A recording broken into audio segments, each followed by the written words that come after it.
Bonjour. Alors cette vidéo pour vous parler de trois états d'être, trois maladies qui peuvent se ressembler mais qui n'auront pas les mêmes solutions a priori. La dépression, le burn-out et la nuit noire de l'âme. Pour avoir vécu les trois, il me semble important de les différencier parce que, encore une fois, les solutions ne sont pas forcément les mêmes, même si elles se ressemblent. Euh, En premier, je vais vous parler de la dépression. Donc la dépression, c'est un état d'être qui nous met vraiment dans une énergie évidemment basse et qui est vraiment une invitation à regarder finalement où est-ce qu'on s'est perdu, où est-ce qu'on s'est perdu de vue, c'est-à-dire à quel endroit on a perdu nos valeurs, à quel endroit on vit pour les valeurs des autres, par exemple. Et à quel endroit nous ne sommes plus en joie finalement, puisque c'est vraiment tout le contraire de la joie quand on est en dépression. Et on a pu justement la capacité de retrouver la joie et la lumière à l'intérieur de nous. Donc il y a une invitation à regarder tous les masques qu'on a posés pour faire plaisir aux autres. C'est souvent ça en fait. À quel endroit on s'est perdu, à quel endroit on fait pour les autres et pas pour soi. Donc ça peut être un cheminement qui va mettre du temps parce que déjà il y a une énergie basse, il y a un manque de sens et un manque de goût à la vie évidemment. Et les premiers pas pour regarder à l'intérieur ce qui ne va pas vont être parfois compliqués puisque on a l'impression que c'est l'extérieur qui ne nous convient plus, qu'il faut que c'est à cause de l'extérieur qu'on ne va pas bien. Et le temps qu'on fasse le retournement et qu'on regarde que finalement c'est nous qui nous sommes perdus parce qu'on a perdu nos valeurs, on a perdu notre alignement, justement pour faire plaisir en général aux autres, pour ressembler à ce que nos parents attendent de nous, notre patron attend de nous, les gens autour de nous, notre amoureux, notre amoureuse. Ça peut mettre un certain temps en fait pour voir que en fait on s'est écarté de soi. Et on peut sortir d'une dépression en changeant de travail, en changeant de compagnie, de compagnon, de compagne, en changeant de lieu de vie, par exemple. Et ça va nous redonner en fait un peu... c'est comme si de nouveau on mettait des bûches dans notre cheminée, ça va réallumer le feu de notre joie, de notre âme. Et on va pouvoir continuer notre vie comme ça en changeant quelques, quelques, quelques petites ou grandes choses en fonction de là où on en est, à quel âge on fait notre première dépression, etc. Mais il y a aussi des dépressions qui peuvent revenir finalement. Et là, peut-être qu'il y aura encore plus un travail en profondeur à faire. Parce qu'il y a des dépressions qui sont des maladies, en fait, j'ai envie de dire presque génétiques. C'est-à-dire qu'on peut en fait trimballer comme ça un sac à dos du transgénérationnel et finalement c'est à nous d'aller résoudre ce qui n'a pas été résolu avant nous. Et là ça peut être intéressant de se faire aider évidemment, puisque ce travail de transgénérationnel permettra justement d'enlever ce sac à dos qui n'est pas à nous, mais que nous portons de fait. Il peut y avoir aussi des dépressions qui naissent en in utérus pendant la grossesse de notre maman avec nous, par les énergies de notre maman qui est peut-être possiblement pas bien quand elle était enceinte de nous, les énergies environnantes en fait. Et ça peut être aussi pendant l'accouchement si notre mère a eu un exemple, une péridurale qui a absolument atténué tous ses sens et qu'elle n'a pas poussé en fait. Et le bébé a l'impression de devoir sortir tout seul. Et donc, dans cette imprégnation, dans cette partie de vie-là, il va y avoir de façon inconsciente quelque chose qui se dit « je ne suis pas soutenue, je ne suis pas aidée dans la vie, il faut que je fasse tout seul du coup ». Et à cet endroit-là, en fait, c'est compliqué puisque ça peut laisser une empreinte de je suis tout seul, et c'est vraiment cette empreinte de séparation, je suis tout seul dans la vie, qui va se repercuter à un moment donné et nous entraîner dans une dépression. Donc c'est vraiment une invitation de la vie à regarder tout ça en nous. Pardon. Le burn-out, lui, arrive en général donc très brutalement parce que c'est les surrénales qui sont cramées, et les surrénales, c'est des glandes au-dessus du rein qui sécrètent pas mal d'hormones, particulièrement le cortisol, ce qui nous permet en fait d'être en action, donc de nous réveiller le matin et d'osciller entre action et inaction dans la journée grâce à ce cortisol, à l'adrénaline. Et quand les surrénales ne peuvent plus sécréter ces hormones-là, ben on est coincé dans son lit, dans son canapé, avec un corps qui ne peut plus rien faire. Donc là, il y aura des solutions peut-être médicamenteuses, il faut voir avec votre médecin. En tout cas, de prendre soin de son corps, ça c'est sûr, en ostéopathie, en médecine chinoise, en acupuncture. Parce qu'il y a vraiment de remettre de l'énergie dans les reins et dans les surrénales, ce qui va permettre de remonter la pente en fait. Ça c'est dans un premier cas, donc vraiment là, s'occuper de son corps. Et aussi, c'est une invitation à regarder à quel endroit on est tout le temps stressé en fait. À quel endroit, puisque si les surrénales se sont arrêtées d'un seul coup, c'est qu'elles étaient en surmenage. Donc à quel endroit nous sommes en surmenage dans notre vie?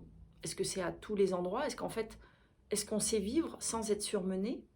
Est-ce qu'on sait vivre sans être surchargé, sans avoir l'impression d'être tout le temps débordé? Et là, il y aura vraiment une invitation à regarder qu'est-ce qu'on peut changer dans la vie pour justement avoir des temps de repos, des vrais temps de ressourcement, et pas forcément des temps de repos, parce que on peut imaginer que le repos suffit en fait à nous nourrir. Or, ce que j'ai pu voir pour moi et ce que je peux voir pour tous les gens que j'accompagne, c'est que parfois le repos ne suffit pas. C'est un besoin de ressourcement, c'est-à-dire qu'est-ce que je vais apporter à mon corps, à mon être, quelle joie, qu'est-ce qui va me mettre en joie en fait, puisque c'est la joie qui va me ressourcer, qui va m'apporter des énergies hautes et des énergies d'épanouissement. Donc il y a une invitation là à s'occuper de son corps et à regarder de toute façon, effectivement, comment je peux me ressourcer autrement que par le repos, grâce à la joie, grâce à l'amour, grâce à à des activités qui vont nourrir en fait mon être intérieur. Et puis, il y a la nuit noire de l'âme. Et elle est souvent confondue en fait avec une dépression, et pourquoi pas, ça peut en être une. Et c'est plutôt une dépression qui peut amener à un réveil spirituel. Et donc, certaines personnes vont dire que c'était une nuit noire de l'âme. Pardon. Mais la nuit noire de l'âme, décrite par les mystiques, et de ce que j'ai vécu aussi, il y avait déjà avant, en fait, un chemin spirituel. Il y avait déjà même avant le goût de la présence, le goût de la divinité en soi, cette foi présente à l'intérieur de nous, nourrissante. Et en fait, la nuit noire de l'âme, c'est aussi du jour au lendemain où il y a une perte de la lumière. C'est comme si ça s'éteignait là-haut. Il y a une perte du goût de la présence et finalement un non-sens qui arrive, une perte de foi même, très souvent, puisqu'il n'y a plus de sens en fait. C'est-à-dire que avant, la foi donnait un sens à la vie, et là, d'un seul coup, puisqu'il n'y a plus de lumière, le goût de la présence, il y a une perte de sens totale à la vie, en la vie et en la présence aussi. Et cette nuit noire des lames vient nous terrasser complètement, puisqu'il n'y a plus la foi en fait sur laquelle on s'appuyait, qui était une béquille. Et ce que les mystiques racontent et ce que je peux voir aussi chez moi, c'est qu'il y avait encore beaucoup de dualité dans cette foi.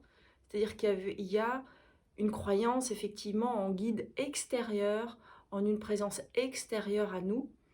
Et là, l'invitation de cette nuit noire de l'âme, c'est de tout déconstruire pour retrouver la complète unité, c'est-à-dire l'éveil complet, voir que nous sommes le vide incréé, qui créons le tout de la manifestation, en fait, et qui est mariage entre le vide incréé et le tout manifestation. Et c'est pour ça que ça change de la dépression, parce que la dépression nous montre à quel point on a pu s'écarter de soi. Et la nuit noire de l'âme, elle nous montre à quel point il y a encore de la séparation en nous, même s'il y a eu la foi, même s'il y a de la foi en fait. Parce que là, on va du coup marcher quand on ne peut encore, parce que souvent, dans une nuit noire de l'âme, même le corps aussi ne peut plus marcher.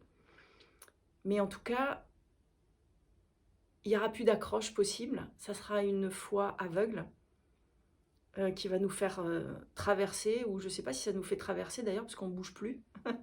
C'est plutôt la vie qui vient déconstruire complètement à tous les endroits où il y a de la séparation, à tous les endroits où il y a encore une idée de séparation. Et accompagner quelqu'un qui est dans une nuit noire de l'âme demande beaucoup de douceur, parce que on ne peut pas juste lui dire « appuie-toi sur ta foi » puisqu'il n'y a plus de lumière et il n'y a plus de présence. Donc c'est vraiment d'être dans une compréhension et dans un accueil total de ce qui est là, en vérité, et de pouvoir juste soutenir avec douceur le processus, qui de toute façon ne s'arrêtera que quand il y aura mariage, en fait, du vide et du plein.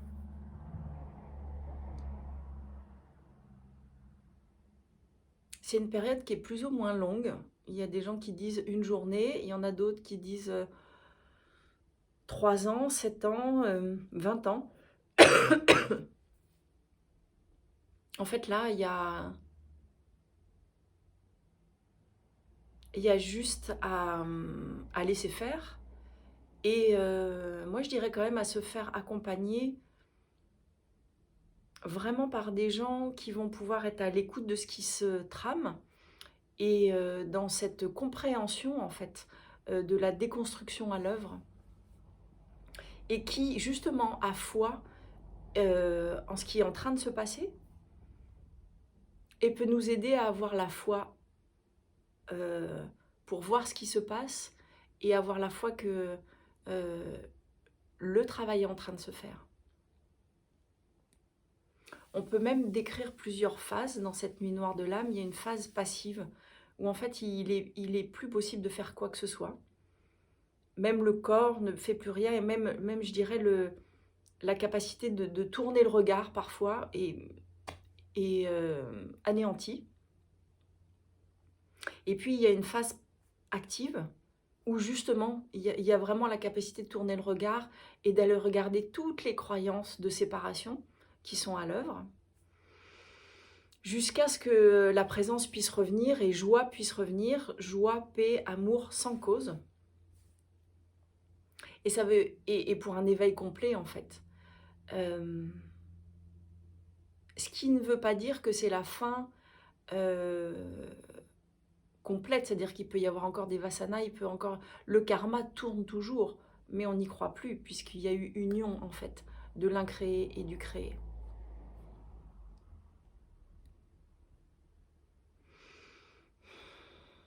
Et là, j'ai l'élan, en fait, pour tous ceux qui ont regardé cette vidéo jusqu'à maintenant, de demander à ce que vous receviez un soin d'amour inconditionnel à tous les endroits où vous êtes, où il y a ces états d'être inconfortables,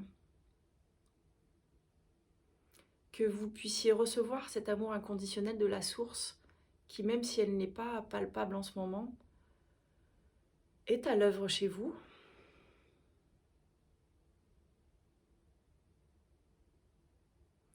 Et je fais le souhait que cette vidéo puisse vous soutenir et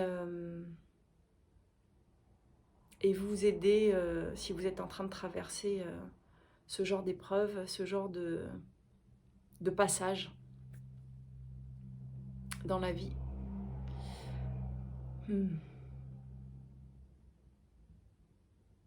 À très bientôt pour une nouvelle vidéo.